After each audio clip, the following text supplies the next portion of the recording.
السلام عليكم ورحمة الله وبركاته إن الحمد لله والصلاة والسلام على رسول الله وعلى آله وصحبه أجمعين أما بعد আজকে আমাদের module number 13 এবং আমরা একটা গুরুত্বপূর্ণ বিষয় আজকে পড়ব। লাস্টের দিনে আমরা চ্যাপ্টার 10 পড়ছিলাম, তো চ্যাপ্টার 10 দিয়ে আমরা আপাতত শুরু করব, যেহেতু আরো কেউ হয়তো জয়েন করবেন, তো তারা যেন বিষয়টা মিস না করেন, এই জন্য আপাতত চ্যাপ্টার 10 দিয়ে আমরা শুরু করব। চ্যাপ্টার 10 আমাদের এক্সারসাইজ পর্যন্ত হয়ে গিয়েছিল।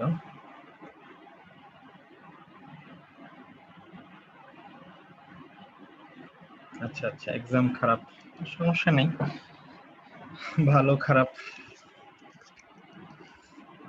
সবই মানুষের জীবনে আসে। আশা করি সামনে ভালো হবে। আরো 3-4টা মান্থলি এক্সাম বাকি আছে, সামনেগুলো ভালো করার চেষ্টা করব।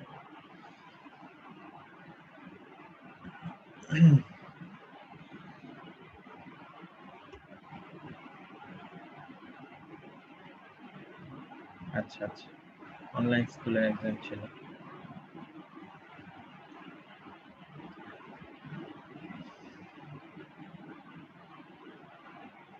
আর একদিন টাইম ছিল, রবিবার দিন দেয়া যেত পরীক্ষা।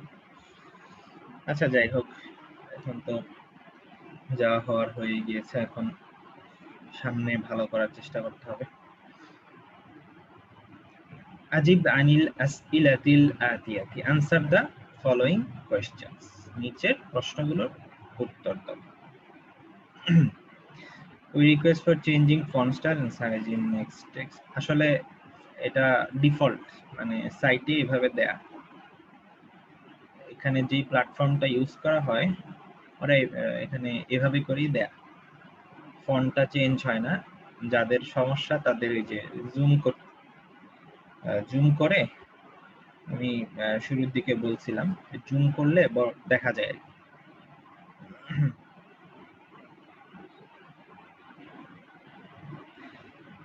H1 ট্যাগ,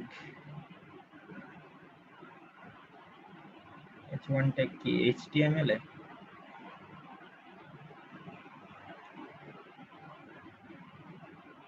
আচ্ছা আচ্ছা, HTML এর আমি আসলে সিস্টেমটা ঠিক জানি না, কোডিংটা করা যেতে পারে, হয়তো আমার ফ্রেন্ড আছে, ওকে বললে হয়তো করে দিতে পারবো।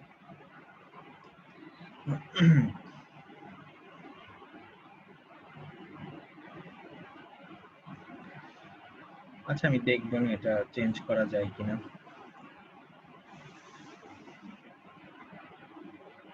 আচ্ছা, আমরা যেখানে ছিলাম,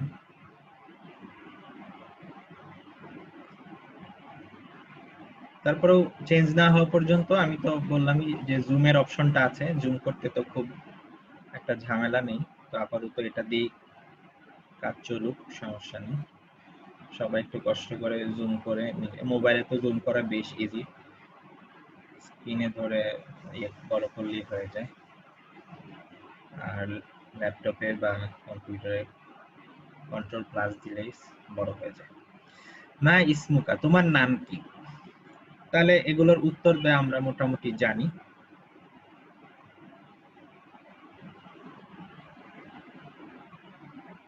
become bloody, কি জানি, আমার এখানে এরকম হয় না, ফন্ট ব্লার হয় না, দেখতে হবে এটা আসলে করা যায় কিনা।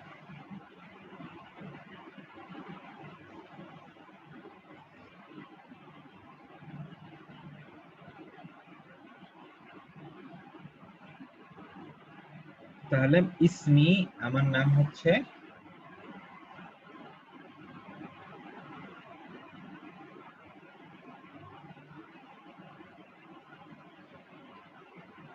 আপনার যেই নাম সেটা বলবেন আর কি। মিন আইনা আনতা, আপনি কোত্থেকে, হ্যাঁ, বা কোথাকার। তাহলে আনা মিনাল, যদি ইন্ডিয়ার হয়ে থাকে বলবে আনা মিনাল হিন্দি, জাপানের হলে বলবে আনা মিনাল ইয়াবানি। মা লুগাতুকা, তোমার ভাষা কি?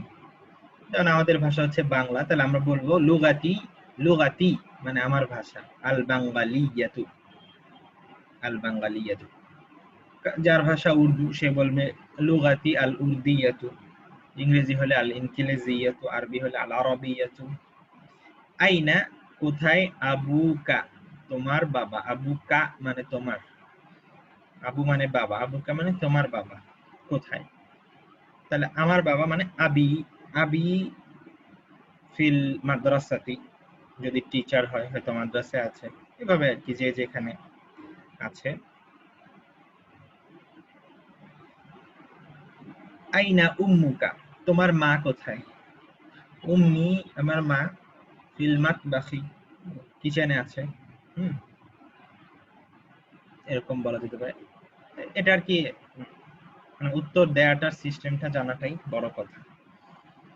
আ লাকা আখুন, আ মানে কি, লাকা তোমার আছে, আখুন একজন ভাই, তোমার কি একজন ভাই আছে? তাহলে বলতে পারেন যে নাম, হ্যাঁ, লি আখুন, আমার আছে একজন ভাই। আখুনটা মুক্তাদা, কিন্তু পরে গেল কেন? কারণ আমরা শিখেছি যে মুক্তাদাটা যদি অনির্দিষ্ট হয় তাহলে পিছনে চলে যায়। মুক্তাদাটা যখন অনির্দিষ্ট হয়, যেমন আখুন, এটা অনির্দিষ্ট, পিছনে চলে যাবে।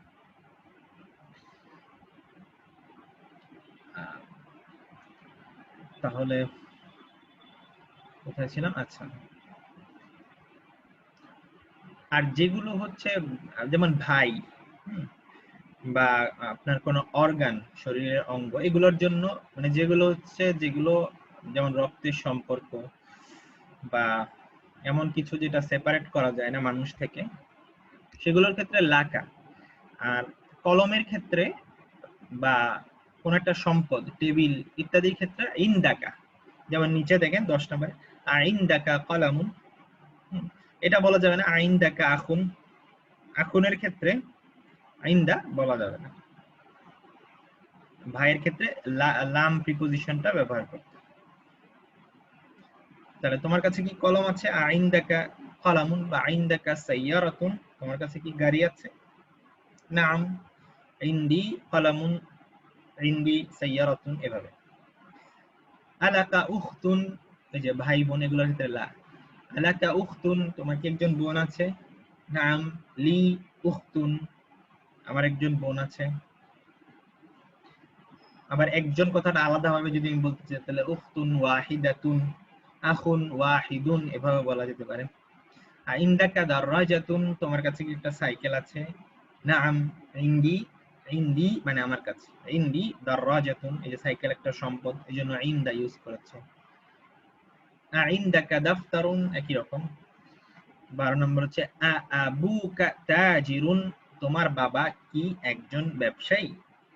আবুকা তাজিরুন, হ্যাঁ, তাহলে নাম, হুয়া তাজিরুন। আর যদি না হয় তাহলে লা, হুয়া তখন হয়তো মুদাররিসুন বা তবিবুন, এরকম কিছু। মিন আইনা মুহাম্মাদুন, মুহাম্মদ কোত্থেকে বা মুহাম্মাদের বাড়ি কোথায়? তাহলে মুহাম্মাদুন মিনাস সিনি, মুহাম্মদ চীন থেকে। মা লুগাতুহু, লুগাতুহু, মা মানে কি, লুগাতুহু মানে তার ভাষা, তাহলে তার ভাষা কি? তাহলে আমরা উত্তর দিই কি, তার ভাষা হলো বাংলা, ইংরেজি, আরবি ইত্যাদি। তাহলে কি বলতে হবে উত্তরের সময়? উত্তরের সময় লুগাতুহু দিয়ে শুরু হবে। লুগাতুহু আসসিনিয়াতু, হ্যাঁ, বা আল মান্দারিন, চাইনিজ ভাষাকে মান্দারিন বলে।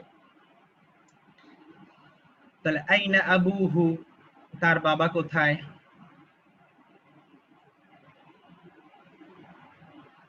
আবুহু ফিল ফি মাক্কাতা, মক্কায়, কথার কথা মক্কায় আছে আপাতত। আইনা উম্মুহু, তার মা কোথায়? উম্মুহু ফিল মাতবাখ, অথবা কিছু একটা, এরকম করে উত্তরগুলো করতে হবে। আচ্ছা,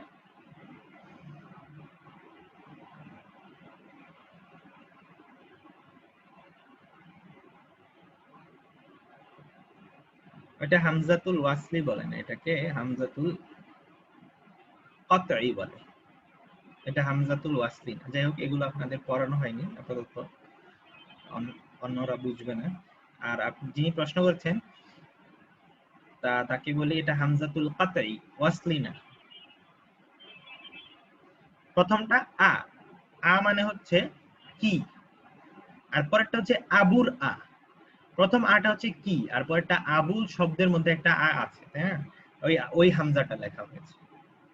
আর প্রথমটা প্রশ্ন করার জন্য, তো এটা হামজাতুল কাতঈ বলতে হবে যদি মানে বলতে চাই। যাই হোক, আমরা ওগুলো টার্মিনোলজিতে যাচ্ছি না।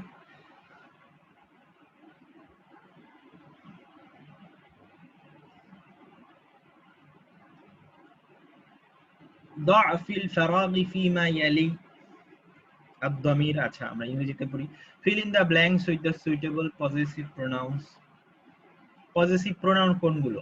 সম্পর্ক তৈরি করার জন্য যে প্রোনাউনগুলো ব্যবহৃত হয়, আমরা বলেছি যুক্ত সর্বনাম।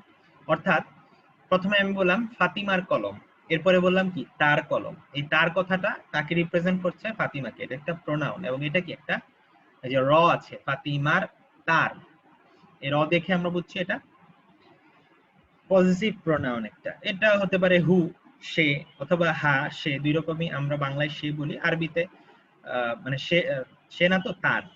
তো তারের জন্য আমরা বাংলায় শুধু তারই বলি, আরবিতে হু এবং হা। হু হচ্ছে ছেলেদের সময়, মেয়েদের সময় হা। এটা আমরা শিখেছি। যেমন হাযিহিল বিনতু, এই মেয়েটি। হাযিহিল বিনতু, এই মেয়েটি। তলিবাতুন, একজন ছাত্রী। ইসমু হা, ইসমু হা যায়নাব, তার নাম হচ্ছে জয়নব। তাহলে হু বলা যাবে না, মেয়ে যেহেতু। মুহাম্মাদুন তবিবুন, মুহাম্মাদুন মুবতাদা, তবিবুন খবর। তাহলে মুহাম্মদ কি একজন ডাক্তার। ওয়াবনুহু বা ওয়া ইবনুহু, এই যে এটাকে আপনি হামজাতুল, মানে যিনি প্রশ্ন করেছিলেন, হামজাতুল ওয়াসলি বলতে পারেন। আচ্ছা, বাকিরা যেহেতু শুনছেন আমি হালকা একটু পরিচয় দিই। হামজাতুল ওয়াসলি হলো যেগুলো মিলিয়ে পড়া যায়। যেমন আমি এখানে মাঝে মধ্যে বলি ওয়াবনুহু, একসাথে মিলিয়ে ফেলি। আবার মাঝে মধ্যে ওয়া ইবনুহু বলি, দুইটা বলা যায়, তবে ওয়াবনুহু বলা যায় এক্ষেত্রে। এটা হচ্ছে এক্ষেত্রে পারমিটেড, মানে এটা আপনি বলতে পারেন, ওয়াবনুহু এভাবে বলতে পারেন। তো এটাকে বলা হয় হামজাতুল ওয়াসলি। হামজাকে দুই রকম, বা আলিফকে দুইটা নামে ডাকা হয়। একটা হচ্ছে হামজাতুল ওয়াসলি, যেগুলোতে মিলিয়ে বলা যায়। ও এই আলিফ গুলোর মাথায় দেখবেন এই যে এরকম একটা চিহ্ন দেয়া থাকে, ঢেউ খেলানো, এই যে এরকম একটা চিহ্ন দেয়া থাকে। এগুলো দেখলে বুঝবেন এটা হচ্ছে মিলিয়ে পড়া যায়। আর এরকম এই হামজাটা যে উনি যেটা প্রশ্ন করলেন, এই যে এই হামজার মাথায় যখন একটা হামজা লেখা থাকে, মানে আলিফের মাথায় যখন একটা হামজা বা নিচে যখন একটা হামজা লেখা থাকে, সেগুলোর সাথে আপনি কখনো মিলিয়ে পড়তে পারবেন না। মানে তার আগে যদি কিছু একটা থাকে আপনি মিলাতে পারবেন না, বরং তাকে আলাদাভাবে উচ্চারণ করতেই হবে, মেলানো যাবে না। এই যে যেমন উম্মু, কখনো এটা বলা যাবে না আই নাম্মুহু, আই নাম্মুহু এটা বলা যাবে না, অবশ্যই আই না উম্মুহু, হামজাটা স্পষ্ট বোঝা যেতে হবে। কিন্তু ইবনুর ক্ষেত্রে দেখেন আমি ওয়াবনুহু এটাও বলতে পারি। তারপরে মাসমুকা, এই যে ইসমুকার যে আলিফটা, এটাও হামজাতুল ওয়াসলি। হামজাতুল ওয়াসলিতে হয় কিছুই থাকবে না, নয়তো যে এরকম একটা চিহ্ন থাকবে। আর যদি হামজা স্পষ্ট ভাবে থাকে তাহলে তো বুঝবেন এটা হচ্ছে উচ্চারণ করতেই হবে।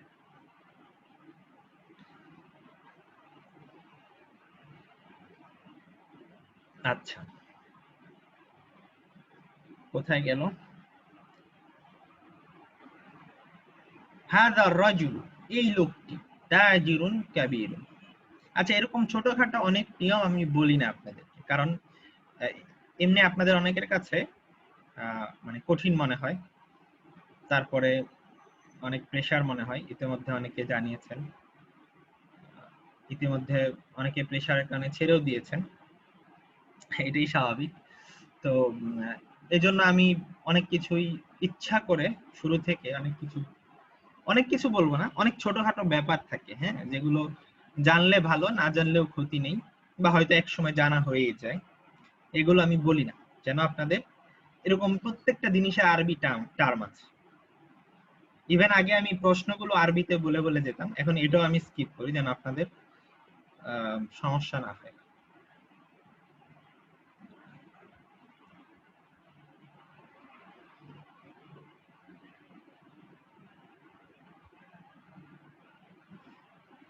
মুহাম্মাদুন তবিবুন ওয়াবা, আচ্ছা কোথায় ছিলাম? 2 নম্বরে, না 3 নম্বর। হাযা রাজুলু তাজিরুন কাবীরুন, এই লোকটি একজন বড় ব্যবসায়ী। তাজিরুন কাবীরুন মানে একজন বড় ব্যবসায়ী। ইসমুহু, তার নাম হচ্ছে আব্দুল্লাহ। তার নাম কি? আব্দুল্লাহ। আমিনাতু ফিল গুরফাতি, আমিনা একজন মেয়ের নাম। ফিল গুরফাতি ওয়া উম্মুহু, এবং তার মা, সরি উম্মুহা, আমিনা তো মেয়ে, তাহলে উম্মুহা ফিল মাতবাখি, কিচেনে। আয়েশাতু তবিবাতুন, আয়েশা একজন ডক্টর। ওয়া উখতুহা, এই যে এই ব্যাপারটা খেয়াল করতে, উখতুহু লেখা যাবে। ওয়া উখতুহা মুমাররিদাতুন, একজন নার্স। খরাজা মুহাম্মাদুন, মুহাম্মদ বের হলো। মিনাল ফাসলি ওয়া খরাজা মাআহু, এবং এবং খরাজা বের হলো, মাআহু তার সাথে। তাহলে তার সাথে আরেকজন বের হলো। কে বের হলো? জামিলুহু, জামিলুহু তারই ফ্রেন্ড। তাহলে মুহাম্মদ ক্লাস থেকে বের হলো এবং তার সাথে বের হলো তারই ফ্রেন্ড। এগুলো দরকার নেই, এগুলো আগের মতোই। এটাতে চলে আসি। লার্ন দা পজেসিভ প্রোনাউন্স। দেখেন এই বাইতুন শব্দ দিয়ে 4টা অ্যারো দিয়েছে। 4টা 4 জনের বেলায় বলছে, যেমন বাইতি মানে আমার ঘর, বাইতুন থেকে হয়েছে বাইতি। যে ইয়া মানে, ইয়া দিয়ে আমরা কি বলছি? আমার। যেমন ইসমি মানে আমার নাম, বাইতি মানে আমার বাড়ি, গুরফাতি মানে আমার ঘর, সারিরি মানে আমার বিছানা, কলমি মানে আমার কলম, বাইতুকা মানে তোমার তোমার বাড়ি। তাহলে এরকম আপনি যদি বলতে চান তোমার কলম, কলামুকা তোমার রুম, গুরফাতুকা তোমার বিছানা, সারিরুকা তোমার নাম, ইসমুকা, ঠিক আছে? এরকম বাইতুহা, কলামুহা, ইসমুহা, সারিরুহা, বাইতুহু, কলামুহু, ইসমুহু, সারিরুহু, এভাবে করে বলতে হবে। তাহলে এটা আমার, এটা তোমার, এটা হচ্ছে তার, এটাও তার, তবে এটা মেয়ে, এটা ছেলে। একটু মাথায় রাখলে আশা করি পারবেন। আচ্ছা, এখানে আপনারা যেটা করবেন এটা নিজেরাই পারবেন। যেমন কলামুন, কলামুন থেকে এখানে দিয়ে দিয়েছে যে 4টা মাত্র, যেরকম বললাম হাজা বসিয়ে বসিয়ে করতে হবে। হাজা কলামি, হাজা কলামুকা, হাজা কলামুহু, হাজা কলামুহা। এরকম কিতাবুন দিয়ে করবেন, হাজা কিতাবি, হাজা কিতাবুকা, কিতাবুকা, হাজা কিতাবুহু, হাজা কিতাবুহা। একই প্যাটার্নে সবগুলো হবে। যেমন ইবনুন, হাজা ইবনি, হাজা ইবনুকা, হাজা ইবনুহু, হাজা ইবনুহা। হাজা ইয়াদি, হাজা ইয়াদুকা, হাজা ইয়াদুহু, হাজা ইয়াদুহা। এভাবে সেম প্যাটার্ন। আচ্ছা, তাহলে দেখেন এখানে ছিল কলমের সাথে বা বাড়ির সাথে, এগুলো করলাম আমরা। এবার এই এই সেম জিনিসগুলোকে, এই ইয়া, কা, হু, হা, এগুলো কি সব যুক্ত সর্বনাম। আমরা কি বলি এগুলোকে? যুক্ত সর্বনাম। তো যুক্ত সর্বনামের ক্ষেত্রে কি হয়? একই জিনিস। যেমন লামের সাথে লি, লাকা, লাহু, লাহা। দেখেন সবগুলোতে এটা লা কা, লা হু, লাহা, কিন্তু এটাতে লি কেন? কারণ এখানে যদি লা দেই তাহলে উচ্চারণ হয়ে যায় লাই, কিন্তু আরবরা এটা করে না। আরবরা যখনই ইয়া দেখে, ইয়া, ইয়া অক্ষরটার আগে তারা পছন্দ করে কাসরা বসাতে। মানে ইয়া এখানে একটা গভর্নিং ফ্যাক্টর হয়ে যায়। হ্যাঁ, সে নিয়ন্ত্রণ করা শুরু করে। এজন্য ইয়া থাকলে এর আগে অবশ্যই কাসরা হয়, মানে মোস্ট অফ দ্য কেসেস। এজন্য এটা কিন্তু লাই না হয়ে লি হয়ে গেছে। এটা কাজে লাগবে, দেখবেন অনেক জায়গায় এরকম ইয়া এর কারণে কাসরা হয়ে যাবে। আচ্ছা, তাহলে লি মানে আমার। যেমন লি উখতুন ওয়াহিদাতুন, আমার একজন বোন আছে। আলাকা আখুন, তোমার কি একজন ভাই আছে? লা, না। মালি আখুন। আচ্ছা, এখন মনে হয় আমাদের স্লাইডে চলে যাওয়া দরকার, কারণ এখন ওই বিষয়গুলো চলে আসবে আস্তে আস্তে। আবার যারা আসার তারা চলে এসেছেন অলরেডি। তো আমরা আজকে কিছু গুরুত্বপূর্ণ জিনিস করব, আপনারা এখন একটু মনোযোগ দিবেন বেশি করে। একটা হচ্ছে নেতিবাচকতার মা, মিম আলিফ মা, অতীতকালের ক্রিয়ার কিছু রূপ। তো ক্রিয়া জিনিসটা আমি ভেবেছিলাম যে মানে আরো পরে শুরু করব, কিন্তু আমি ভাবলাম যে আস্তে আস্তে করে শুরু করা ভালো। আমরা একবারে সব না বললেও আস্তে আস্তে ক্রিয়ার সাথে আমাদের ইতিমধ্যে কিছুটা পরিচয় হয়েছে, কিন্তু আস্তে আস্তে আমি একটু ডিপে যাওয়ার চেষ্টা করব। সাধারণ ক্রিয়াবাচক বাক্যের গঠন, এগুলো খুবই সিম্পল ক্রিয়া হলেও সেভাবে করে আমি সাজিয়েছি। তো শুরুতে হচ্ছে, এটা ক্রিয়া না, এটা নরমাল, না বোধকতার মা। তো মা নরমালি আমরা মিম আলিফ মা দিয়ে কি জানি, আমরা মা দিয়ে আমরা জানি হচ্ছে প্রশ্ন করে, যেমন মা ইসমুকা, তোমার নাম কি, মা হাজা, এটা কি। কিন্তু এই মা শব্দটা দিয়ে আরবিতে আরো অনেক কিছু বোঝাতে পারে। আমরা শুধুমাত্র একটাই দেখেছি যে প্রশ্ন করা, মা ইসমুকা, কিন্তু এটা দিয়ে আরো একাধিক জিনিস বোঝাতে পারে। যেমন আজকে আমরা আরেকটা দেখবো, সেটা হচ্ছে না বোধকতার মা। যেমন লা দিয়ে আমরা, লাম আলিফ লা দিয়ে যেমন আমরা না করি, এরকম মা দিয়েও না করা যায়। ঠিক আছে, মা দিয়েও না করা যায়। যেমন ইনদি সাইয়ারাতুন, এই প্যাটার্নটা আমরা অলরেডি জানি। ইনদি মানে আমার কাছে আছে, সাইয়ারাতুন একটা গাড়ি, সাইয়ারাতুন মুবতাদা, আর ইনদি হচ্ছে খবর। খবর সামনে কেন আসলো? কারণ মুবতাদাটা হচ্ছে অনির্দিষ্ট, অনির্দিষ্ট হলে মুবতাদাটা পিছনে চলে যায়। ওই যে মনে নেই আপনাদের একটা অ্যাসাইনমেন্টে দিয়েছিলাম, there is a man in the house, তখন আপনারা ফিল বাইতি রাজুলুন, রাজুলুনটা পরে দিয়েছিলেন। হ্যাঁ, আর যখন বলেছিল the man is in the house, তখন বলেছিলেন আর রাজুলু ফিল বাইতি। একটাতে সামনে নিয়েছেন, একটাতে পিছনে নিয়ে গেছে। তো এটা হচ্ছে ইনদি সাইয়ারাতুন, মানে আমার কাছে আছে একটা গাড়ি। এবার যদি আপনি এটা বলতে চান যে আমার কাছে একটা গাড়ি নেই, তখন কি বলবেন? তখন আপনার বলতে হবে একটা সামনে মিম আলিফ মা বসাতে হবে, বলতে হবে মা ইনদি সাইয়ারাতুন, মা ইনদি সাইয়ারাতুন। এখানে লা বসাতে যাবেন না। হ্যাঁ, আপনার মনে হতে পারে লাও না বোধক, কিন্তু এই প্যাটার্নের বাক্যগুলোর জন্য মা বেটার। এগুলো আমরা বুঝবো কেন এক সময় বেটার। লা কেন তাহলে ইউজ করি আমরা? লা হচ্ছে নরমালি, ধরেন আপনি মানে আমাদের এখন পর্যন্ত যে জ্ঞান, এতে ধরেন আপনাকে প্রশ্ন করা হলো যে তোমার কাছে কি একটা গাড়ি আছে, আপনি ধরেন ফার্স্টে বললেন যে না, তাহলে তখন বলবেন লা। এরপরে আপনি যদি বলতে চান আমার কাছে গাড়ি নেই, অর্থাৎ প্রথমে বললেন না, এরপর আবার বললেন আমার কাছে গাড়ি নেই, তাহলে দ্বিতীয়টাতে বলবেন মা, আর প্রথম অংশটাতে বলবেন লা। তাহলে কি হবে? পুরোটা লা কমা মা ইনদি সাইয়ারাতুন, লা কমা মা ইনদি সাইয়ারাতুন। না না, WH কোশ্চেন কিভাবে হলো? এটা এটা তো কোনো প্রশ্ন না এখানে, এটা একটা বিবৃতিমূলক বাক্য যে ইনদি সাইয়ারাতুন। নাকি আপনি কোনটা বোঝাচ্ছেন? আমি এক্স্যাক্টলি বুঝতে পারিনি।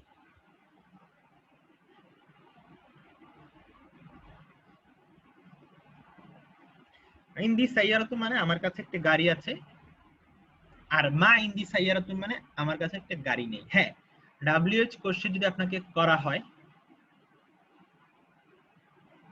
না, এটা আসলে WH কোশ্চেন হবে, এটা নরমাল। হ্যাঁ, ধর আপনাকে জিজ্ঞেস করা হলো যে ডু ইউ হ্যাভ এ কার, তোমার কি একটা গাড়ি আছে, তো এটা নরমাল কোশ্চেন, WH না। তাহলে আপনি কি বলবেন? যদি আপনার থাকে তাহলে বলবেন নাম ইনদি সাইয়ারাতুন, হ্যাঁ আমার কাছে একটা গাড়ি আছে। আর যদি না থাকে কি বলবেন? প্রথমে বলবেন লা, এরপরে কমা দিয়ে কি বলবেন? ইন মা ইনদি সাইয়ারাতুন। তো বাংলায় আমরা বলি না, না আমার কাছে গাড়ি নেই, তাহলে না এর জন্য প্রথম না এর জন্য লা, আর আমার কাছে গাড়ি নেই এটার জন্য মা ইনদি সাইয়ারাতুন। ক্লিয়ার? এভাবে করে করতে হবে। কার কার ক্লিয়ার না?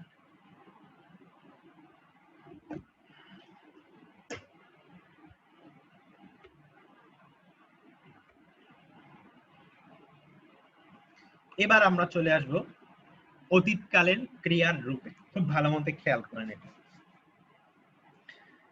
এভাবে নরমালি কেউ পড়ায় না, এটার জন্য আমি আসলে কৃতজ্ঞতা প্রকাশ করা উচিত।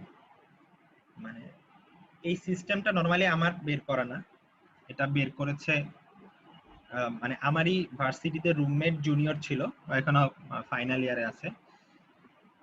তো ও এই নিয়মটা মানে ইয়ে বের করছে আর কি মূলত। তোর সাথে আমার কথা হচ্ছিল, তারপরে ওর কাছ থেকে আমি ভাবলাম যে আমার পছন্দ হলো সিস্টেমটা, এই জন্য আমি এই নিয়মটাতে আপনাদেরকে এভাবে করে পড়াতে যাচ্ছি। এভাবে নরমালি ভার পড়ায় না কেউ, এটা একটা ইউনিক স্টাইল।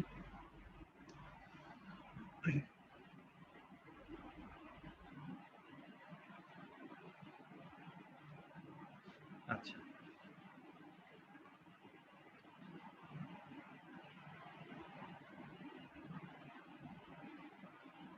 আচ্ছা, দেখেন এখানে আমি বলছি in the past tense there are normally two parts. Past tense না বলে আমি বলবো পাস্ট ভার্ব, আসলে এটা টেন্স বলাটা ঠিক হবে না, পাস্ট ভার্ব। তবে অনেক সময় আমি টেন্স ভার্ব একই ইয়েতে ব্যবহার করব আর কি, একই অর্থে। কিন্তু এখানে যেহেতু ভার্বের আলোচনাই করছি, তাহলে আমি ভার্ব কথাটা উল্লেখ।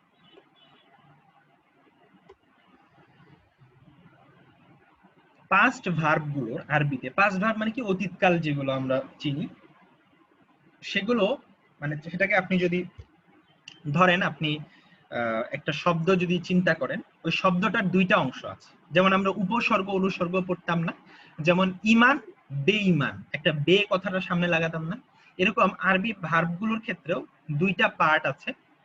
একটাকে আমরা বলবো স্টেম বা মূল বা রুট, স্টেমই বলবো, রুট কারণ রুটের জন্য আরেকটা মিনিং আছে, তো আপাতত স্টেম বা মূল হিসাবে চিন্তা করব। আর সাথে একটা সাফিক্স থাকবে। এখানে আসলে তাড়াতাড়ি করে টাইপ করতে গিয়ে প্রেফিক্স হয়ে গেছে, সাফিক্স থাকবে একটা। হ্যাঁ, এটা কিন্তু পাস্ট ভার্বের কথা বলছি। তার মানে একটা স্টেম থাকবে এবং একটা সাফিক্স থাকবে। উদাহরণ না দিলে পরিষ্কার হবে না, কিন্তু আপাতত এটা মাথায় ঢোকান। সাফিক্স কোনগুলো? আমরা যেগুলোকে বাংলায় সম্ভবত অনুসর্গ বলতো। হ্যাঁ, একটা ছিল উপসর্গ, সামনে যোগ হতো, আর একটা মনে হয় অনুসর্গ ছিল কিনা আমার ঠিক খেয়াল নেই, মানে পরে যেটা যুক্ত হয় কোনো শব্দের সাথে, ইংরেজিতে বলে সাফিক্স, পরে যেটা যুক্ত হয়। আর সামনেরটা প্রেফিক্স। প্রেফিক্স অতীতকালে লাগবে না, প্রেফিক্স লাগবে বর্তমান কালে। আচ্ছা, তো এই দুইটা জিনিস মিলে অতীতকালের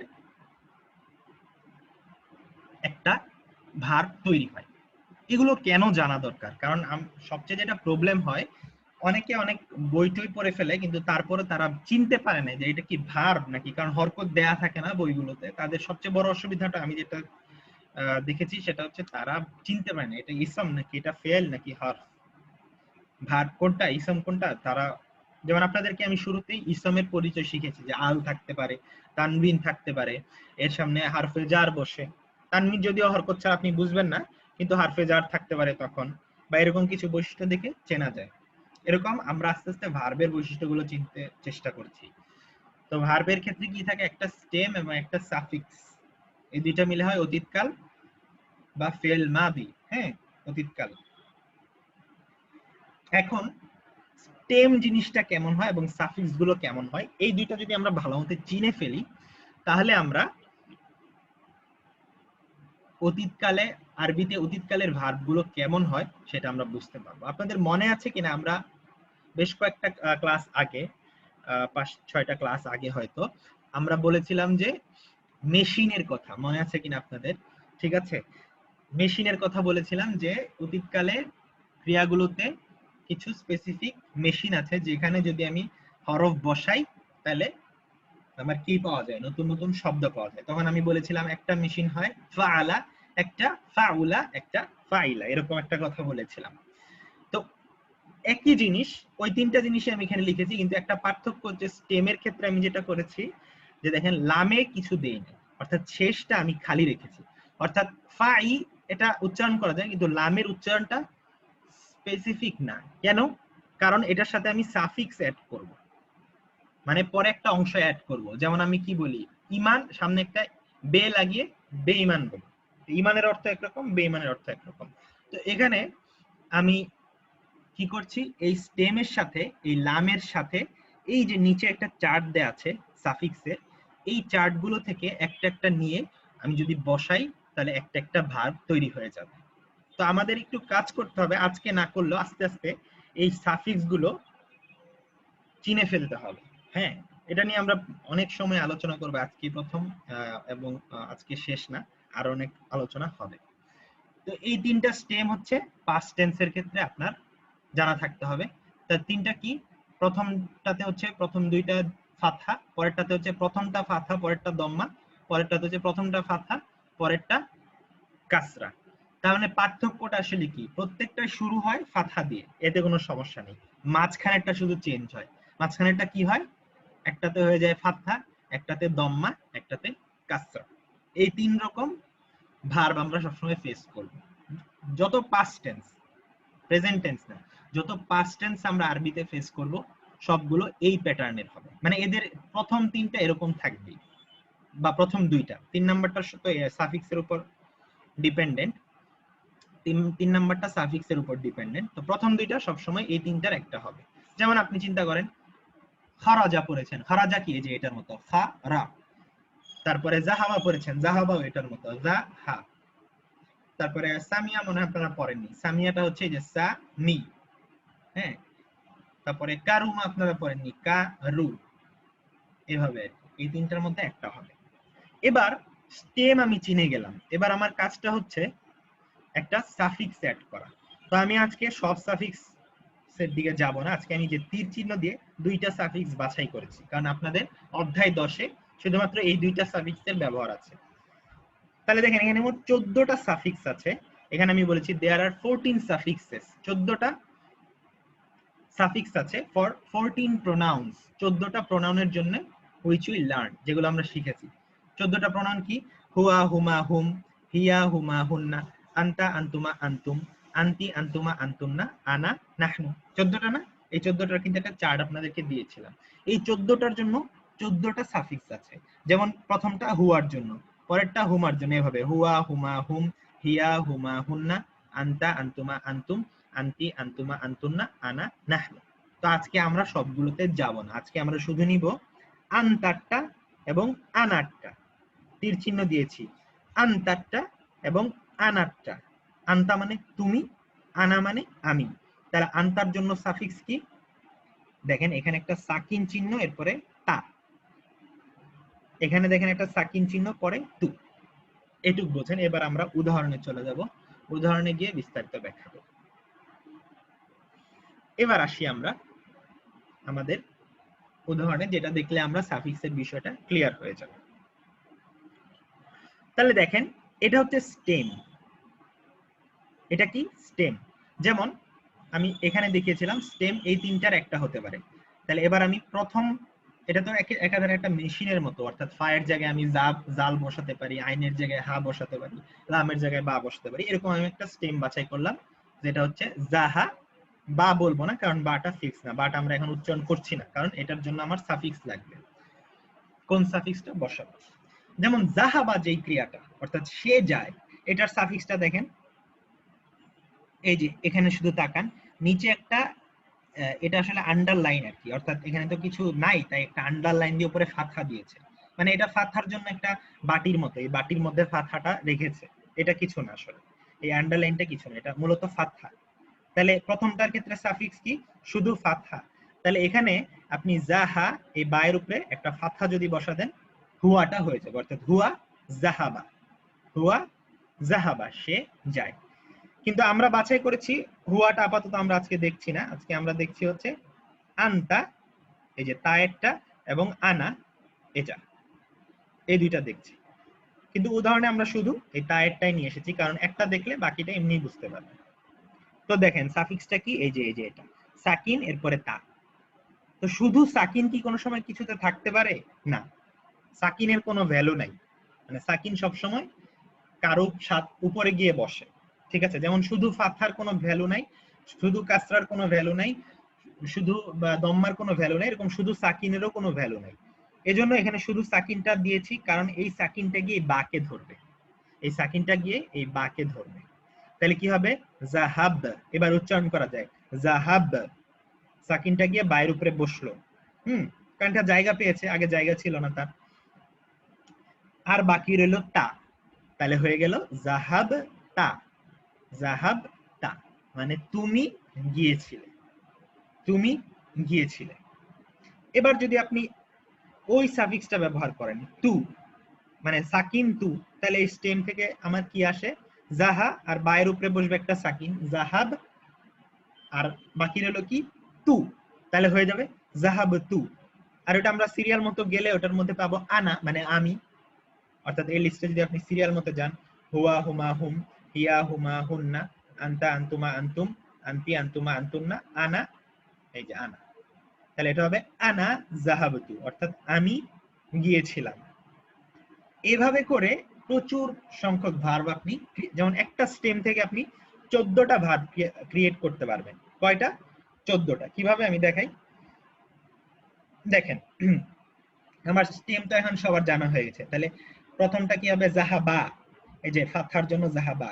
পরেরটা হবে জাহাবা একটা আলিফ সহ, জাহাবা একটা আলিফ সহ। পরেরটা হবে জাহাবু, এই যে একটা দম্মা আছে, তারপরে ওয়াও জাহাবু। তারপরটা হবে জাহা একটা ফাতহা বা, এরপরে তা সাকিন জাহাবাত। পরেরটা হবে জাহাবাতা, এটার জন্য আমি চার্টও দিয়ে দিব, নেক্সট কোন একটা ক্লাসে চার্ট দিয়ে দিব, তখন দেখবেন চার্টটা আপনার মুখস্থ করতে বা বুঝতে খুব সুবিধা হবে।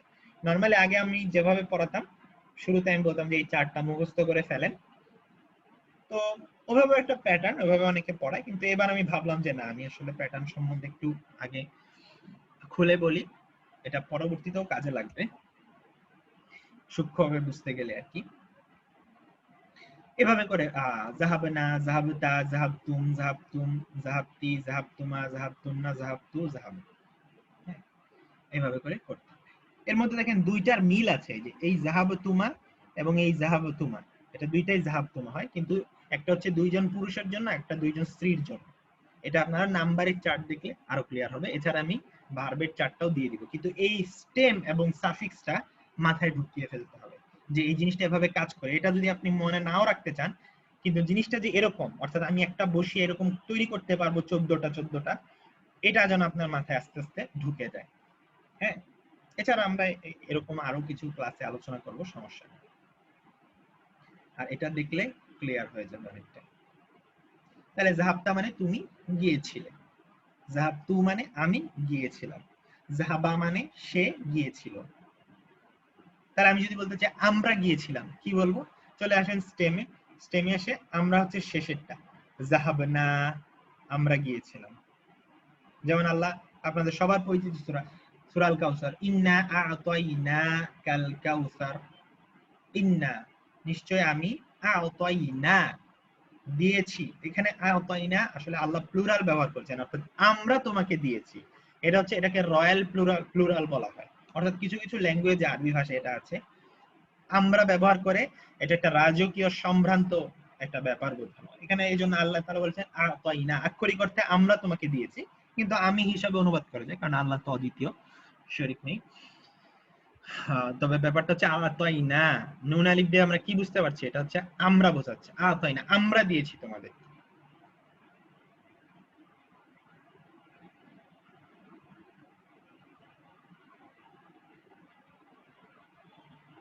আচ্ছা, এটা গেল। কয়টা বাজে আজকে? একটু সময় আছে আমাদের। আচ্ছা, এবার আমরা একটু বইয়ে চলে যাব। একবারে বেশি নিয়ম পড়ালে ঝামেলা মনে হবে।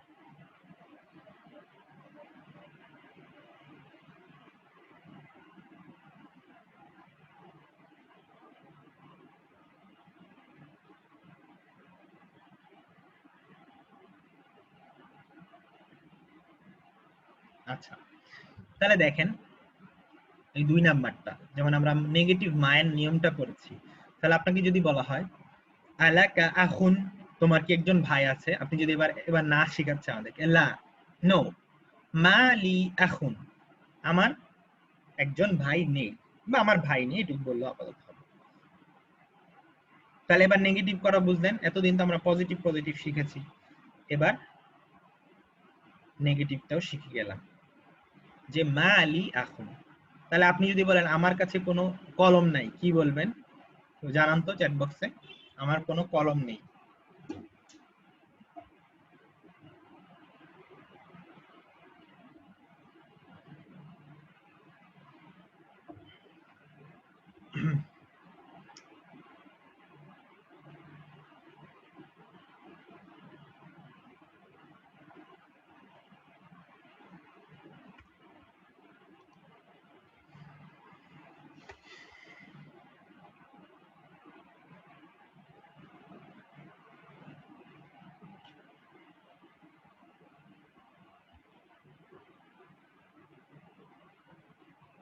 হয়নি।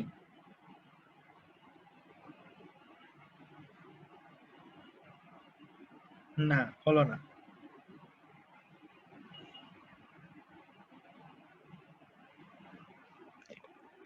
দেখি কেউ পারেন কিনা।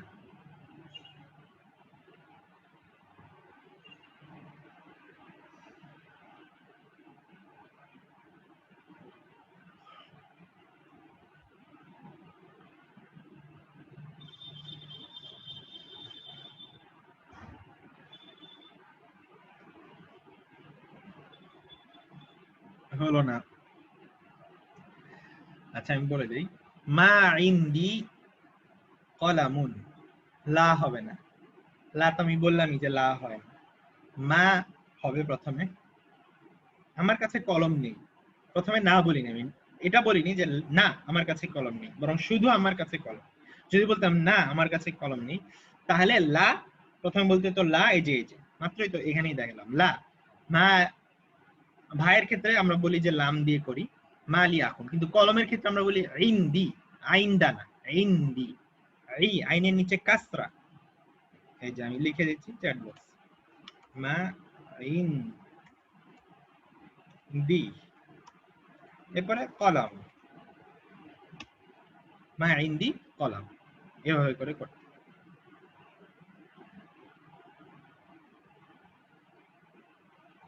তাহলে আমি বলি ভাই বোন এগুলোর ক্ষেত্রে সহজ বুদ্ধি, এগুলোর ক্ষেত্রে লাম ব্যবহার করবেন, বা হাত পা এগুলো আপনার যেগুলো শরীরের অংশ বা রক্তের সম্পর্ক এগুলোর ক্ষেত্রে লাম ব্যবহার করবেন। অর্থাৎ এই যে লি, যেটা লি বা লাকা বা লাহু বা লাহা। আর যদি এই সমস্ত কলম খাতা চেয়ার টেবিল এগুলো হয়, তাহলে ইন্দি, ইন্দাকা, ইন্দাহু, ইন্দাহা এগুলো ব্যবহার করবেন যে প্রণয়নের জন্য। তার হলে ইন্দাহু, তোমার হলে ইন্দাকা, আমার হলে ইন্দি, এভাবে।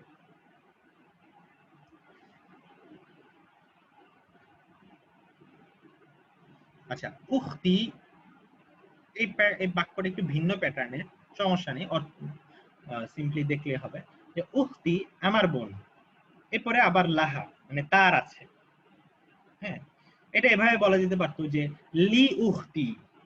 সরাসরি এভাবে বললেও অর্থ একই রকম হতো, লি উখতি অর্থাৎ আমার বোনের আছে। কিন্তু এটা না বলে বলেছে উখতি লাহা, অর্থাৎ আমার বোন তার আছে। একটু এক্সপ্লেন করে বলেছে আমার বোন তার আছে তিফলুন।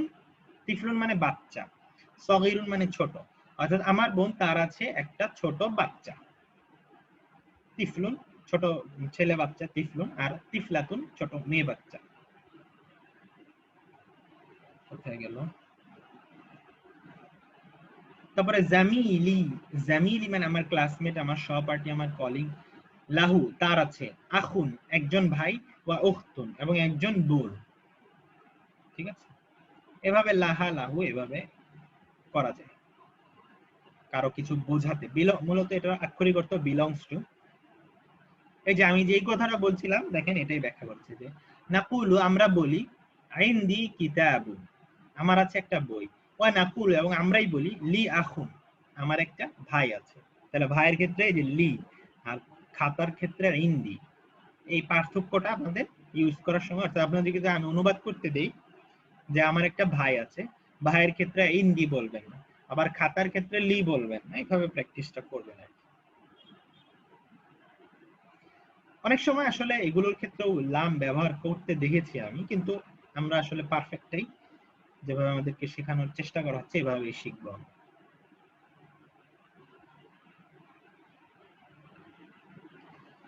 এরপরে মা আর ব্যবহার দেখিয়েছে, মা।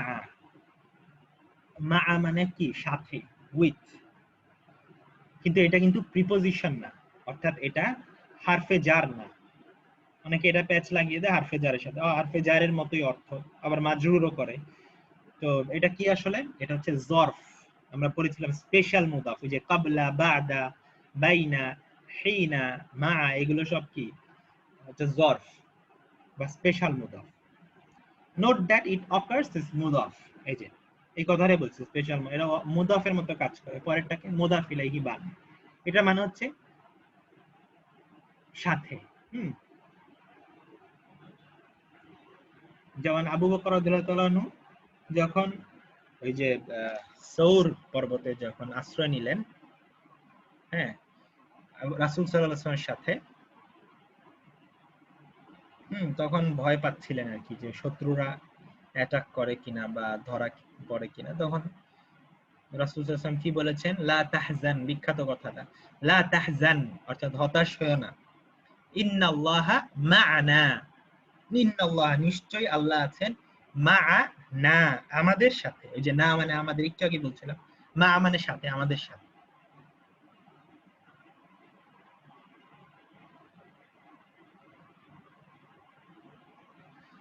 আচ্ছা,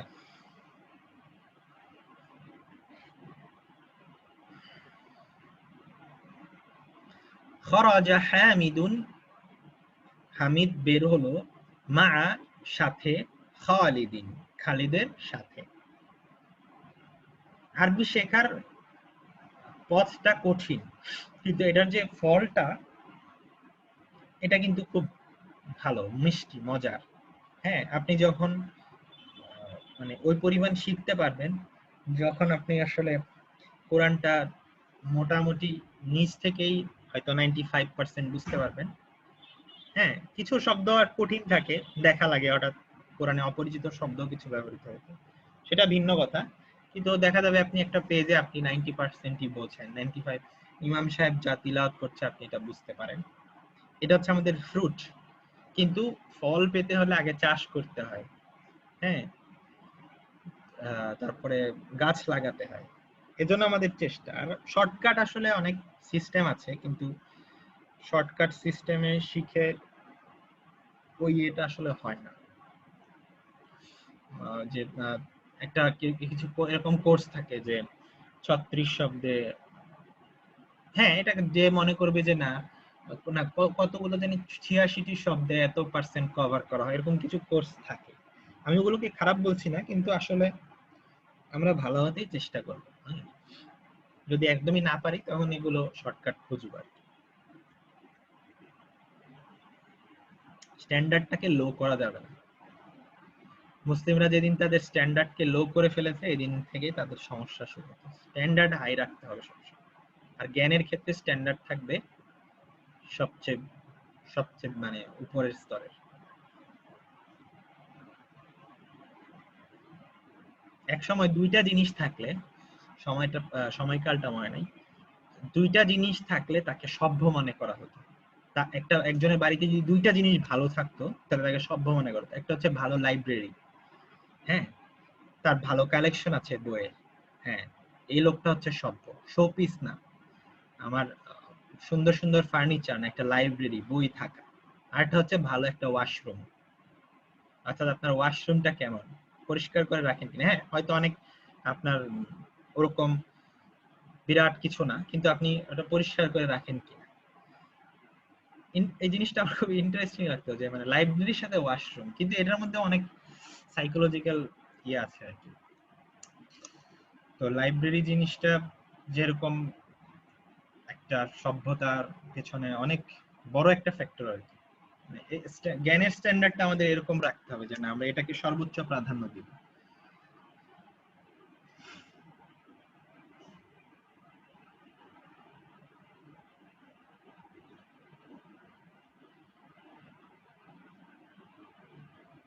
আর জ্ঞান কিন্তু আপনার ইভেন মানুষের, ধরেন ডাক্তারির যে জ্ঞানটা বা মানুষের কল্যাণে যে সমস্ত জ্ঞান, এগুলোও কিন্তু জ্ঞান। এটা মনে করার দরকার নেই যে ওইটা জ্ঞান না, ওইটাও কিন্তু একটা জ্ঞান। অনেকে এরকম ধারণা যে এটা মনে হয় এটা পরে মনে হয় কোনো লাভ নাই, না বিষয়টা এরকম না, এটা পরেও লাভ আছে। এগুলো মুসলিম সমাজে তৈরি হওয়া কিছু ভুল ধারণা।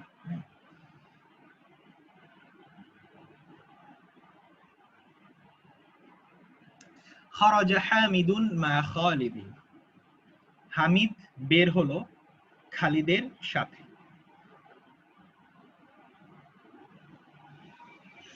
খারাজা, তাহলে এখানে স্টেমটা কি বলেন তো দেখি, সরি স্টেম না, আচ্ছা হ্যাঁ স্টেমটা কি এটা বলতে পারবেন না আপনারা, সাফিক্সটা বলেন, সাফিক্সটা কি এখানে?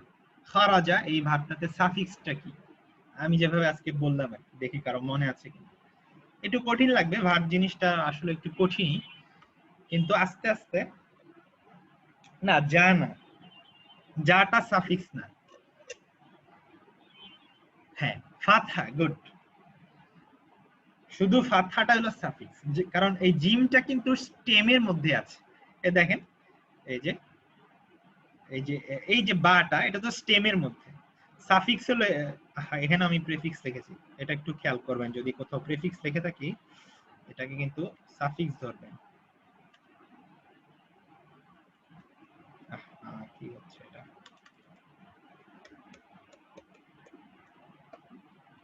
সাফিক্স, সাফিক্স মানে পরে যুক্ত হয় যেটা, এটা নেক্সট ক্লাসে পড়াবো। তাহলে ফাতহাটা হচ্ছে সাফিক্স। আমি যদি বলতাম জালাস্তু, তখন হয়ে যেত আমি বসেছিলাম, আচ্ছা যাই হোক ওটা ভিন্ন। তাহলে খারাজা হামিদুন, হামিদ বের হলো, মা সাথে, কার সাথে? খালিদিন, খালিদ, তাহলে মা মুদাফ, খালিদিন মুদাফ ইলাই, আর মুদাফ ইলাই ইজ অলওয়েজ মাজরুর, মাজরুর হয়েছে, হ্যাঁ কাসরা, মাজরুর, ঠিক আছে। জাহাবাত তবিবু, জাহাবা গেল, কে গেল? আর তবিবু ডাক্তার গেল, এটার জন্য অবশ্যই এই স্লাইড গুলো পড়ানো দরকার ছিল। আচ্ছা আমার আছে বেশি নেই, তাহলে আমরা অনেকটু স্লাইড থেকে এই প্যাটার্নটা শিখে আসতে পারি, তাহলে আমাদের এই পড়াটা কাজে লাগবে বেশি। যেটা হচ্ছে আমাদের সিম্পল ভার্বাল সেন্টেন্সের যে স্ট্রাকচারটা, যেটা আজকে পড়াতে চেয়েছিলাম।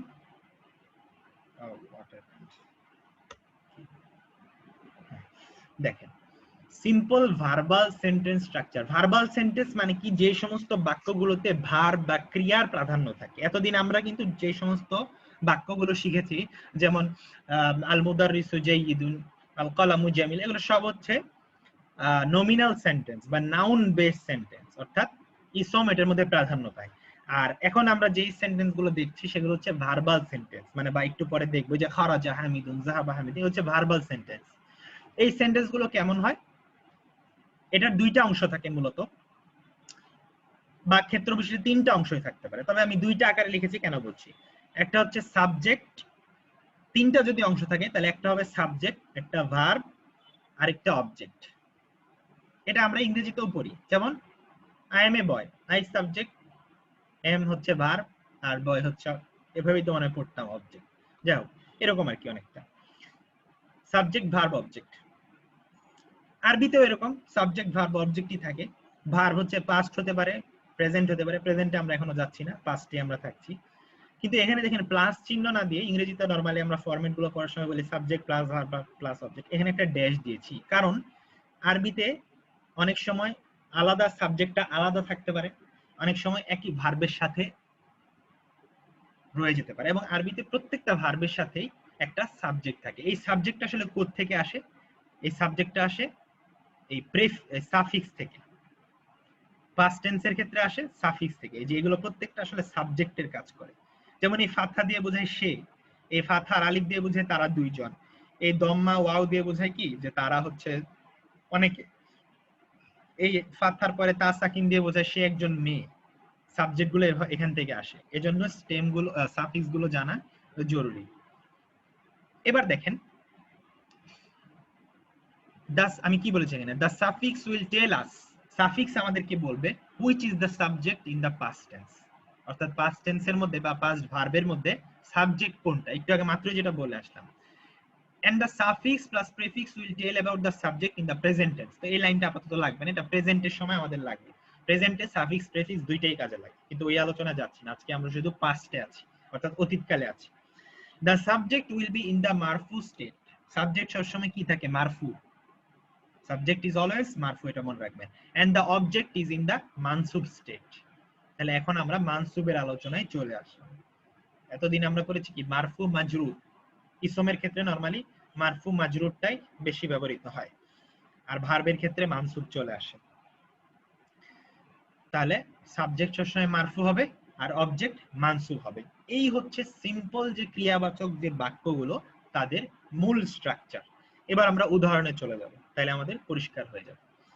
যেমন আমি যদি বলি দাখালতুল মসজিদা, তো শুরুতে আপনারা এখানে বলেন দাখালতু মানে আমি প্রবেশ করেছিলাম। এখানে আপনার বলতে হবে সাফিক্স কোনটা।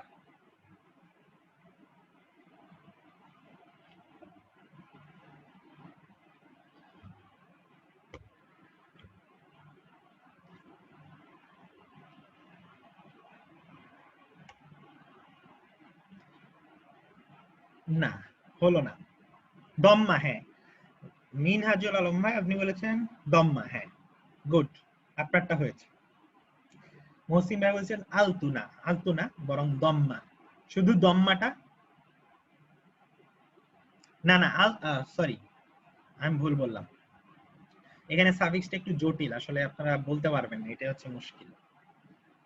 এজন্য এখানে সাফিক্সটা আসলে আলতু না, আবার হচ্ছে দম্মাও না, কোনোটাই না, বরং মানে এটা উচ্চারণ করা যায় না, একটা সাকিন এবং একটা তু, এভাবে বলতে পারেন সাকিন প্লাস তু। ঠিক আছে, সাকিন প্লাস তু এভাবে বলতে পারেন আপনারা, আপনাদের যদি জিজ্ঞেস করি, কারণ এই লামটা স্টেমের মধ্যেই থাকে, এই যে লামটা যেটা এটা তার মূল অংশেই থাকে। তাহলে আসলে সাফিক্সটা কি, এই যে লামের উপরে যে সাকিনটা এবং এই তুটা, এই দুইটা কিন্তু পরে অ্যাড হয়েছে। এই যে আমরা আবার এখানে গিয়ে দেখে আসি, এই যে বাটা তো আগেই ছিল, বায়ের উপরে সাকিনটা কি এই যে সাফিক্স থেকে এসেছে, আর তা এসেছে একটা সাথে, আর এখানে এসেছে একই জিনিস, স্টেমটা ছিল দাখা আর সাথে একটা লা, মানে লাম আর কি, লামের উপরে একটা সাকিন বসেছে আর একটা তু বসেছে সাথে। ঠিক আছে, তাহলে সাকিন প্লাস তু। আচ্ছা, আমি ধরছি যে আপনারা মোটামুটি ফিল করতে পারছেন ব্যাপারটা কিরকম, এক্সাক্ট না বললেও সমস্যা নেই, অন্তত তু বুঝতে পারলেও হবে। যারা আলতু বলেছেন দম্মা বলেছেন দুইজনকে আমি আপাতত ধরছি যে না আপনারা বুঝতে পারছেন ব্যাপারটা কেমন। কিন্তু আরো প্রিসাইজ হওয়া ভালো, লাম পর্যন্ত যে স্টেম এবং লামের পর থেকে, ঠিক আছে, লামের পর থেকে ইয়ে শুরু, অর্থাৎ লামের কোনো হরকত যেটা থাকবে সেখান থেকে সাফিক্স শুরু, কিন্তু লাম সাফিক্সের অংশ না, এটা মনে রাখবেন। আচ্ছা, এখানে বলেছি আমি, দেখেন সাবজেক্ট ভার্ব হচ্ছে দাখালতু, বা সাবজেক্ট প্লাস ভার্ব হচ্ছে দাখালতু, দুইটাই বলতে পারেন, সাবজেক্ট ভার্ব বা সাবজেক্ট প্লাস ভার্ব দাখালতু। অর্থাৎ এখানে ভার্বটাও আছে সাবজেক্টটাও আছে। সাবজেক্টটা কে, এই যে সাবজেক্টটা হচ্ছে তার এই প্রিফিক্সটা, অর্থাৎ এই সাকিন এবং তু, এটা কি তার সাথে যুক্ত হয়ে আছে, এই জন্য আমি বলছি সাবজেক্ট ভার্ব। আর ভার্বের অংশ কোনটা আসলে, দা, খ এবং লাম। ঠিক আছে, এজন্য আমি বলছি প্রত্যেকটা ভার্বের মধ্যে আসলে তার সাবজেক্টটাও লুকিয়ে থাকে। যদিও আপনারা দেখবেন যে এই পুরোটাকেই ভার্ব বলছে, কিন্তু আমি আপনাদেরকে একদম ভেঙে দেখিয়ে দিলাম যে এই ভার্বের মধ্যে কিভাবে আসলে সাবজেক্টটা থাকে। এটা আসলে এত শুরুতে দেখানো হয় না, কিন্তু আমি শুরুতেই চাচ্ছি যে আপনাদের মূল জিনিসটা বুঝিয়ে তারপর যেতে। তাহলে দাখাল তো মানে কি, আমি গেলাম, এই আমি কথাটা কিন্তু এই যে এই তু থেকে আসে, অর্থাৎ এই সাকিন এবং তু থেকে আমি কথাটা আসে। এরপরে সাবজেক্ট ভার্ব চলে গেলে আরেকটা অংশ কি থাকে, অবজেক্ট। দাখাল তো আমি প্রবেশ করলাম, এরপরে আমি কিসে প্রবেশ করলাম বা কোথায় প্রবেশ করলাম সেটাকে আমরা অবজেক্ট বলছি। মসজিদে প্রবেশ করলাম, তাহলে দাখাল তু আল মসজিদা, আল মসজিদা, তাহলে মসজিদটা হবে অবজেক্ট, এবং এটা এই যে মানসু অবস্থায় আছে, এটা মানসু অবস্থায় আছে। হ্যাঁ, এভাবে চিন্তা করতে পারেন, মেন ওয়ার্ড ইজ দাখাল।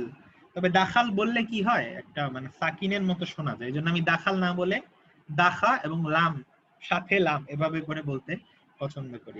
কারণ দাখাল বললে অলরেডি আমি সাকিন দিয়ে দিলাম, কিন্তু সাকিনটা আসলে আমার যে স্ট্র্যাটেজি সেটাতে আলাদাভাবে আসছে। এটা পড়ানোর উপরে ভ্যারি করতে পারে, অন্য কেউ অন্যভাবে বলতে পারে, যে আপনারা বুঝলেই হলো কথা। তাহলে এখানে যদি আমি বলতাম দাখাল তা, হয়ে যেত তুমি। যদি বলতাম দাখাল তি, হয়ে যেত তুমি একজন মেয়ে। দাখাল তিল মসজিদা, তুমি একজন মেয়ে মসজিদে প্রবেশ করেছিলে। তারপরে আমি যদি বলতাম তারা অনেকে মসজিদে প্রবেশ করেছিল, হুম, তাহলে দাখালু, দাখালু আল মসজিদা।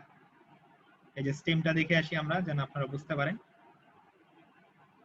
এই দেখেন, এই যে হুয়া, হুমা, হুম, হুম মানে তারা। আপনারা অবশ্যই প্রোনাউন চার্টটা পরীক্ষা দেওয়ার পরে ভালো মতো স্টাডি করবেন, তাহলে স্টেম বুঝতে সুবিধা হবে। দাখালু, এই যে উ, তাহলে দাখালু তারা, তারা ঢুকেছিল আল মসজিদা মসজিদে। দাখালনা আল মসজিদা, আমরা মসজিদে ঢুকেছিলাম। রাইট, এভাবে করে আগাতে হবে। আচ্ছা, এটাই ছিল আমাদের সিম্পল স্ট্রাকচার একদম ভার্বের। আর যারা আজকেও বুঝলেন না, আবার তো দেখবেনই এই লেকচার, এরপরেও শেষ হয় না, ভার্বের আলোচনা সারা জীবনই চলবে, সুতরাং চিন্তার কোনো কারণ নেই।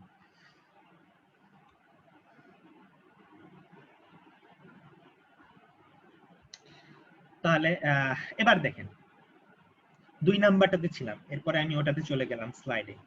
2 নাম্বার কি বলছে, জাহাবা তাবিবু, জাহাবা মানে সে প্রবেশ করেছিল।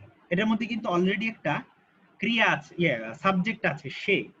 জাহাবার মধ্যে অলরেডি একটা সাবজেক্ট আছে, অর্থাৎ সে প্রবেশ করেছিল। এরপর আবার বলছি আত-তাবিবু, কিন্তু সে যখন থাকে প্রোনাউন হিসাবে, সে এর একটা বৈশিষ্ট্য হলো সে রিপ্লেসড হতে পারে, অর্থাৎ তাকে রিপ্লেস করা যায়। এটা কিন্তু অন্যগুলোর ক্ষেত্রে করা যায় না। অর্থাৎ আমি যদি দাখাল তু, এই তু কে আর রিপ্লেস করা যাবে না, ঠিক আছে? মানে এই তু সবসময় সাবজেক্ট আমিই থাকবো, কিন্তু সে কে রিপ্লেস করতে পারে আরেকজন এসে। অর্থাৎ যেমন এখানে এসেছে আত-তাবিব, সে এর জায়গায় দখল করেছে কে? আত-তাবিব। তাহলে এখানে সাবজেক্টটা হয়ে গিয়েছে তবিব। এজন্য আমি বলেছিলাম যে সাবজেক্ট প্লাস ভার্ব হতে পারে, অথবা সাবজেক্ট ভার্ব একসাথেও থাকতে পারে। যেখানে এই তবিব থাকবে না, সেখানে কিন্তু জাহাবার মধ্যেই একটা সাবজেক্ট লুকায়িত আছে। আর যেখানে আলাদা এরকম আর তবিব থাকবে, এই যে মারফু অবস্থায় আমরা বলেছি সাবজেক্ট তো মারফু থাকে, তাহলে এটা কি, এই যে গোপন যে অবজেক্টটা তার জায়গাটা দখল করে ফেলবে, ঠিক আছে? কিন্তু এখানে যদি অন্য একটা সাবজেক্ট থাকতো, ধরেন মানে হুয়া বা হিয়া, সে, শের যে দুইটা আছে, একটা পুরুষের জন্য একটা স্ত্রীর জন্য, এটা ছাড়া অন্য কিছু যদি থাকতো, তাহলে দাখাল না যদি বলতাম কথা, তখন কিন্তু এই আর তবিবু একটা তো বলা যেতই না, আবার বললেও কিছু সে স্থান দখল করতে পারতাম। আসলে বললে অর্থই হয় না, এটা আমরা বুঝবো এক সময়। আপাতত এটাই বুঝে রাখেন যে সে কে আর তবিব স্থান দখল করে, আর তবিবটা হয়ে গেছে সাবজেক্ট। আর তবিব মানে কি? দা ডক্টর। তাহলে জাহাবা তবিবুর মানে হচ্ছে দা ডক্টর ওয়েন্ট, ডক্টর গিয়েছিল কার সাথে? মা আল মুহান্দিসি, ইঞ্জিনিয়ারের সাথে। জালাসাল মুদাররিসু মা আল মুদিরি, তাহলে এখানে সাবজেক্ট কে বলেন তো? এই ক্রিয়াবাচক বাক্যের সাবজেক্ট কে? জালাসাল মুদাররিসু মা আল মুদিরি, এখানে সাবজেক্ট কে? জালাসা মানে বসেছিল।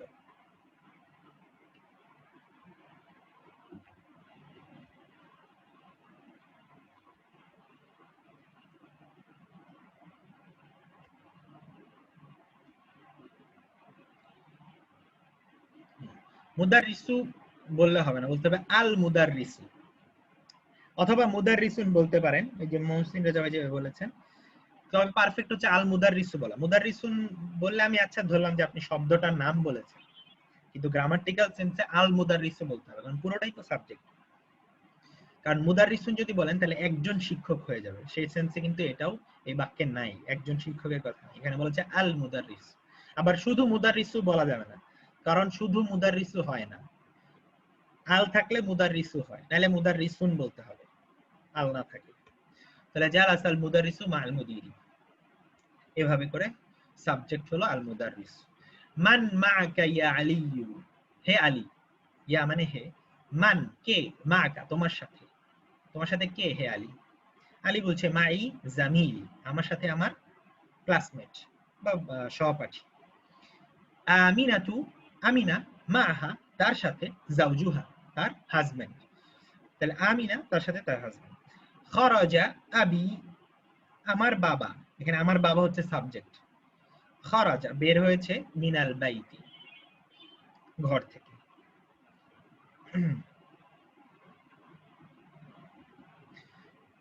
মান খারাজা মাহু কে বের হয়েছে তার সাথে। খারাজা মাহু তার সাথে বের হয়েছে আম্মি আমার চাচা। এখন এই আবি বা আম্মি এগুলোর ক্ষেত্রে আমরা তো জানি সাবজেক্ট মারফু হয়, কিন্তু এখানে কিন্তু বুঝতে একটু কষ্ট হতে পারে, কারণ এটা তো ওই যে দম্মানি, কি দিয়ে বুঝবেন আপনি? তখন আপনার ওই যে জানা, আপনার তো জানা আছে যে ইয়া থাকলে সবকিছুকে সে কাসরা বানিয়ে ফেলে, এর সামনে সবগুলোকে কাসরা বানিয়ে ফেলে। মূলত এটা কিন্তু মূলত আমমুন থেকে আম্মি হয়েছে। তো এভাবে করে চিন্তা করে নিতে হবে, স্থান দেখে বুঝতে হবে যে এটা আমার চাচা হচ্ছে এখানে সাবজেক্ট, কারণ সেই বের হয়েছে।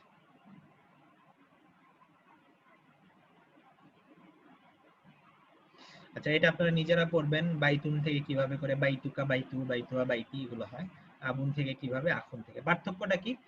আমরা বলেছিলাম এই দুইটা শব্দের ক্ষেত্রে মাজরুর অবস্থায় ওয়াও যুক্ত হয়। হ্যাঁ, মাজরুর অবস্থায় ওয়াও, মানসুব অবস্থায় আলিফ, মাজরুর অবস্থায় ইয়া যুক্ত হয়। ব্যতিক্রম হলো ইয়া থাকলে সবসময় আবি আখি এগুলোই হবে। গত ক্লাসের পড়া, এটাতে আর যাচ্ছি না।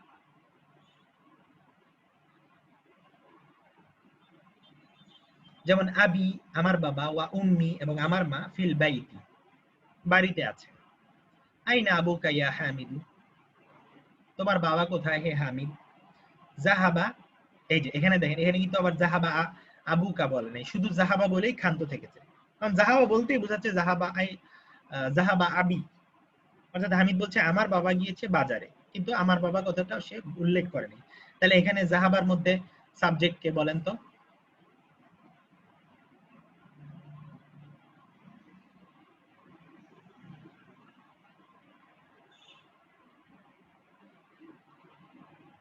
না, হলো না। আবিও না, কাসরাও না। আচ্ছা, সাফিক্সটা বলেন, সাবজেক্ট না বলেন, সাফিক্সটা বলেন। জাহাবার সাফিক্সটা কি?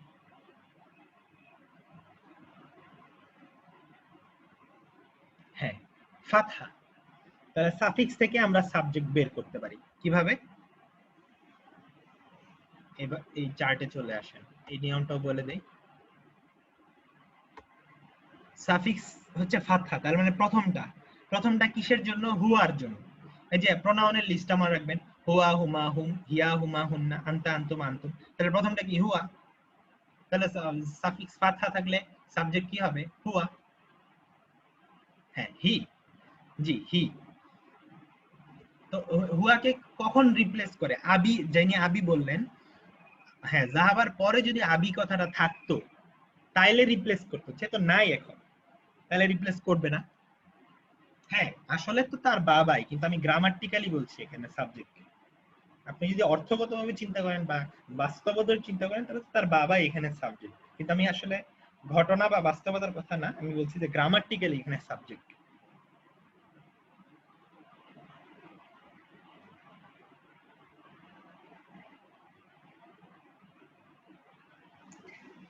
এটা কি বলেছে দেখেন, হাযা তালিবু এই ছাত্রটি। আমি কিন্তু দু একটা স্কিপ করি, এগুলো আপনারা নিজেরা পড়বেন। হ্যাঁ, আপনাদের এগুলো কিছু কাজ।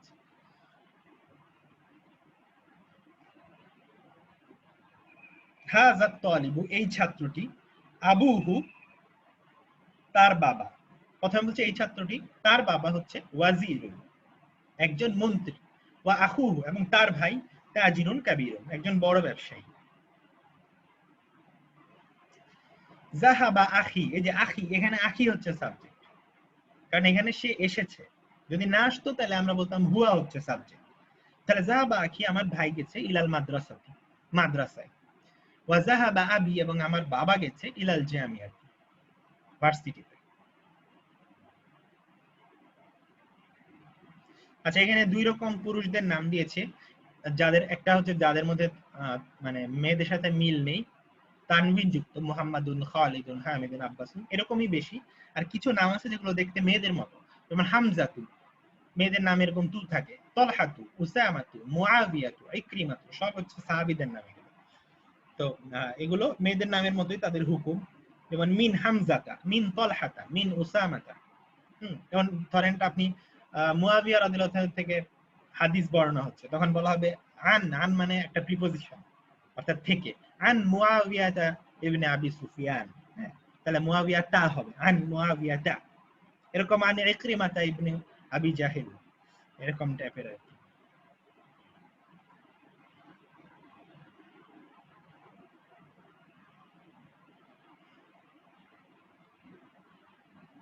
তাহলে এবার আপনি লাস্টে যে এখানে যেটা দিয়েছে এক্সারসাইজটা, এটা হচ্ছে কার এন্ডিংটা কেমন হবে। যেমন খালিদুন, কিন্তু হামজাতুন বলা যাবে না, ঠিক করে লেখা আর কি, হামজাতু বলতে হবে। এরকম আম্মারুন, আনাসুন, কিন্তু মুআবিয়াতু, হামিদুন, উসামাতু, ইকরিমাতু, আব্বাসুন, মুহাম্মাদুন, তলহাতু। অর্থাৎ যেগুলোতে তা আছে এগুলোতে শুধু তু হবে, এটা মনে রাখলেই হবে। নতুন শব্দ কি এটা বললেই শেষ। আর জামিল মানে হচ্ছে সহপাঠী, কলিগ, মানে সহকর্মী। আর জাউজু মানে হাজবেন্ড ওয়াইফ দুইটাই বোঝাতে পারে, তবে নরমালি হাজবেন্ডের ক্ষেত্রে বেশি ব্যবহৃত হয়। ওয়াহিদুন মানে হচ্ছে এক, একজন। ফাতান মানে হচ্ছে যুবক, ইয়াং পারসন। মা মানে হচ্ছে সাথে। আর তিফলু মানে ছোট বাচ্চা। আল কুয়াইতু মানে কুয়েত নামে যে দেশটা, সেটাকে আল কুয়াইতু বলা হয়। আজকে আল 11 নম্বর যে আল হাদি আশরা, এই দার্সটা করার ইচ্ছা ছিল, কিন্তু আজকে সময় অনেক হয়ে গিয়েছে, আজকে আর ওদিকে না যাই। এই পর্যন্তই আজকে থাক। তো আপনাদের কোনো প্রশ্ন আছে?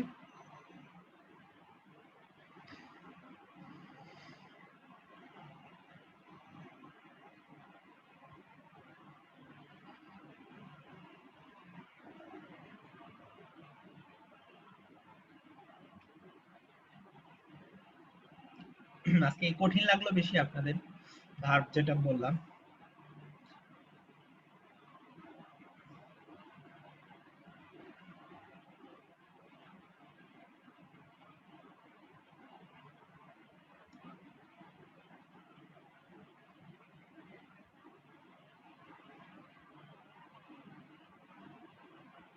আচ্ছা, কিছুটা হ্যাঁ,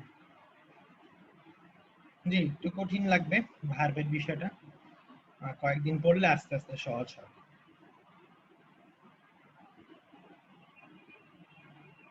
আচ্ছা, অনেক অনেক কঠিন। এই তো ভ্যারি করবে, এটা এক একজনের কাছে বেশি কঠিন লাগবে, কারো কাছে কম কঠিন লাগবে।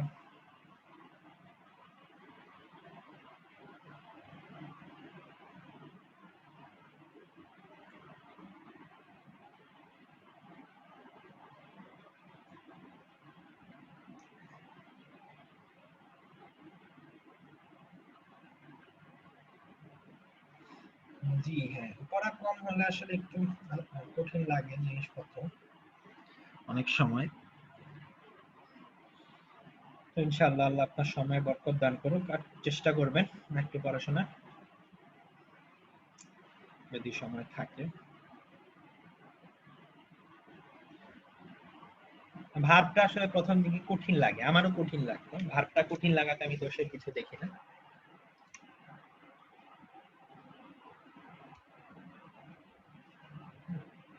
এটা হচ্ছে সময়ের উপরে, আপনি যত স্টাডি করবেন আপনার সামনে জিনিসগুলো তত খুলবে। আমি এখনো অনেক কিছু সবসময় স্টাডির মধ্যেই থাকি, তো আমার অনেক কিছু জানা হয় নতুন নতুন এখনো। মানে আসলে তো আমি তেমন কিছুই জানি না, হয়তো আপনাদের তুলনায় কিছু একটা অল্প কিছু জানি, কিন্তু অনেকের তুলনায় কিছুই জানি না। এই জন্য সবসময় আমারও শেখার মধ্যেই থাকতে হয়। আমারও এখন অনেক নতুন নতুন চ্যালেঞ্জ, এখন হয়তো অন্য কিছু চ্যালেঞ্জ ফেস করতে হয়, করতে হয় ওগুলো। একসময় এগুলো কঠিন লাগতো, এখন এগুলো কিছুই মনে হয় না।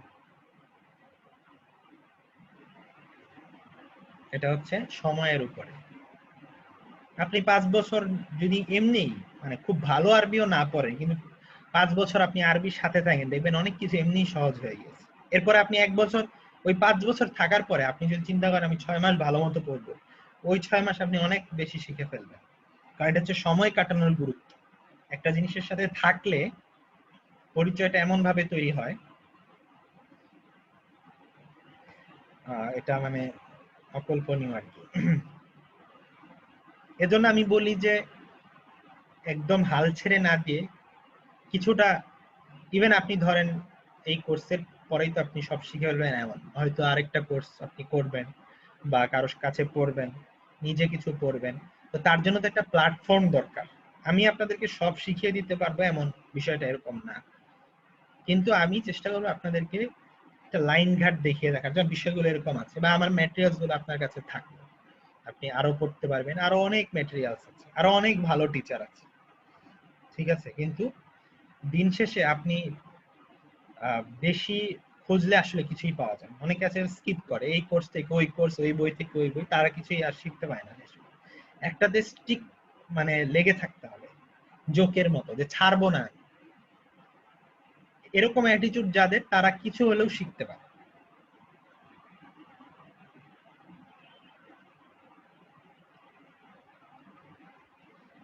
হ্যাঁ, ইনশাল্লাহ আমিও আমার চেষ্টা করি আপনাদেরকে যতটুকু আসলে বলার সম্ভব বলা, বাকিটা তো আপনাদের একটু চেষ্টা করি এ করতে হবে।